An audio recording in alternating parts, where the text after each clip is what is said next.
Hello, everyone. It's Rabbi Akiva Males, and I hope you're well. Today is Friday. It's February 19th. We're getting ready for Parshas Terumah, which is also Parshas Zachor. Because Purim is right around the corner, I'd like to share a Devar Torah today on Megillas Esther rather than on the Parshas HaShavua. So as we all know, the Megillah story is going to be read twice in this coming week. We're going to hear the Megillah at night, and then we'll hear it again during the day. There's one element of the Megillah that I always found fascinating that not all of us take the time to really appreciate. And I want to share that with you this morning.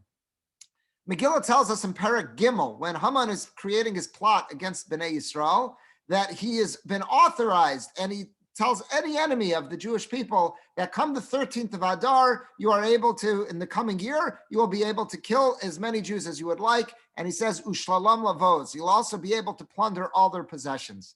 Later in the Megillah, after Mordechai and Esther are successful at defeating Haman, and now they issue a new decree allowing Jews throughout the empire to go on preemptive strikes on the 13th of Adar against all of their enemies. The pasuk says that not only are they allowed to strike down any of their enemies, but also Ushlolam Lavos, they've been granted the rights to plunder the possessions of the enemies. So that's how you see it. Look at the turnaround. Whereas the Jews were under threat of extinction and all their wealth to be taken. So on the flip side, Mordechai and Esther are able to issue a new decree that the Jews are able to go on preemptive strikes against their enemies.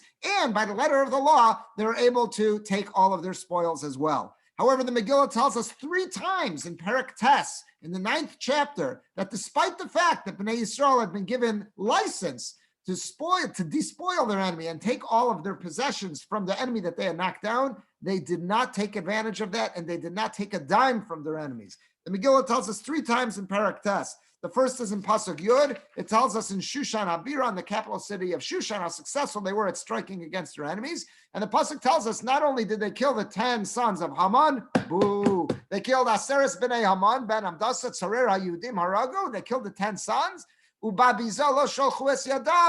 they did not take a dime of the spoils. They did not take any of the wealth of their enemies in Shushan. Later in that same parak in Tesvav, in Pasuk 15, it says, they ganged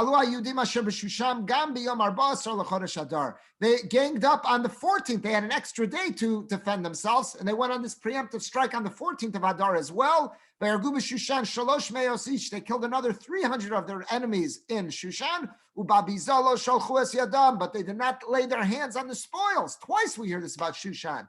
But then we hear in the next pasuk, this was not limited to Shushan. In Tazayin, in the next pasuk, 16, it says, Ushara Yudim Asher Medinos HaMelech Nikalu V'amod Al Nafsham. Throughout the empire, on the 13th of Adar, the rest of Bnei Yisrael stood up for their lives and attacked their enemies. And they were finally able to be free of their enemies. And they killed their enemies. How many? 75,000. And here's the words,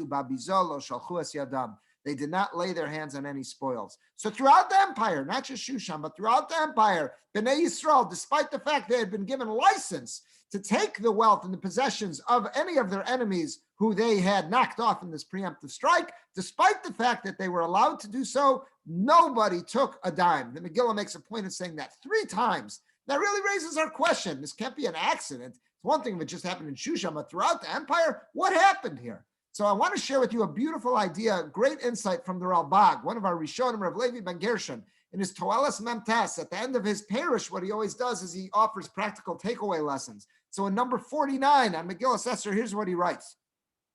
Even though Bnei Yisrael had been given license, that they were allowed to take the spoils of their enemy, they all came to a unanimous consent, a pact amongst all of Bnei Yisrael, no matter where they were throughout the empire, that we will not take a dime from our enemies, despite the fact that we are allowed to do so. Why? They did not want world opinion to think about the Jewish people. The only reason they went to war, the only reason that they took these preemptive strikes was chemdas mamon, because they wanted the possessions of their enemies. Amazing.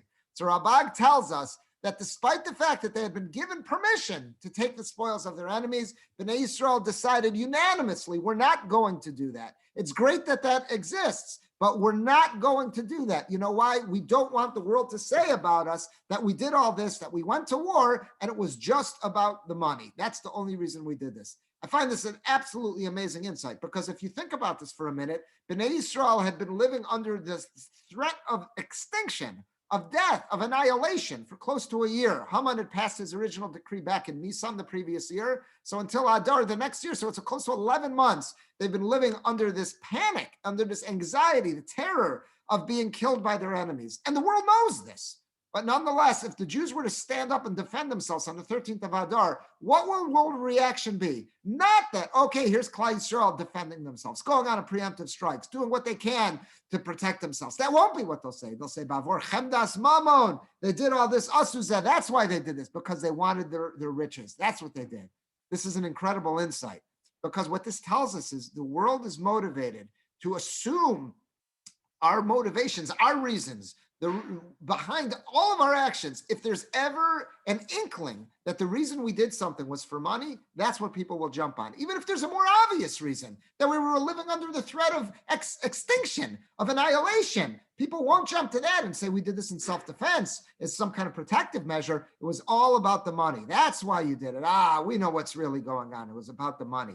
That's absolutely amazing. There's a famous quote from a great American writer, thinker, journalist, essayist in the earlier part of the 20th century, was really when he was at his prime. His name was H.L. Mencken. And here's this quote. It's very well known. When somebody says it's not about the money, it's about the money. So he was basically telling us is that we have to cut to the chase. What motivates most people is the money. And we have to understand that that's what people think, and that's what people think about us.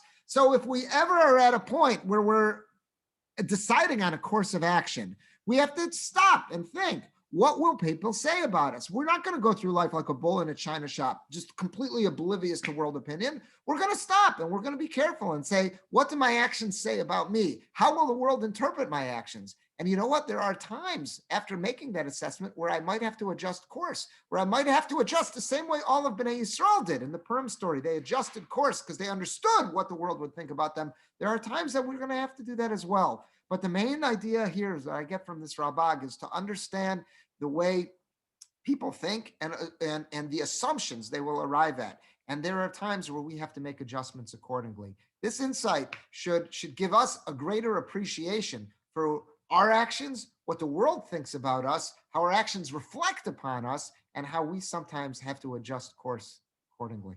Have a good day, a good Shabbos, and it should be a wonderful Purim, a safe Purim for everyone.